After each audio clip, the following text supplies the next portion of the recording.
आदर्श घोटाळ्याच्या पार्श्वभूमीवरती नोव्हेंबर 2010ला अचानकपणे आपल्याला महाराष्ट्राचं मुख्यमंत्री म्हणून पाठवण्यात आलं. आणि त्या काळामध्ये मला वाटतं आपण आमदार पण नव्हतात त्यावेळेला, आणि आपल्याकडे थोडासा पाहण्याचा दृष्टिकोन महाराष्ट्रामध्ये म्हणजे आउटसायडर म्हणून होता. अचानकपणे आपण दिल्लीतल्या पॉलिसी लेवल राजकारणातनं ग्रासरूट लेवल महाराष्ट्राच्या राजकारणामध्ये पॅराशूट लँडिंग केल्यासारखं म्हणावं लागेल. असं असताना इथल्या नेत्यांसोबत आपण समन्वय साधताना सुरुवातीचे दिवस किती चॅलेंजिंग होते? ते फारच चॅलेंजिंग होते, कारण ही अगदी वस्तुस्थिती आहे की मी एक दिवसही महाराष्ट्राच्या राजकारणात काम केलं नव्हतं.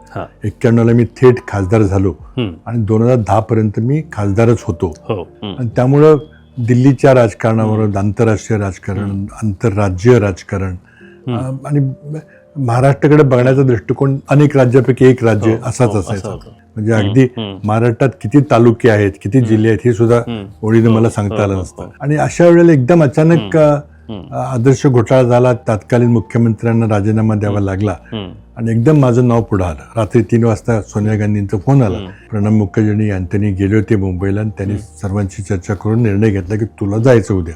आणि एकदम अचानक मला रात्री 3ला कळलं की आपण जायचंय.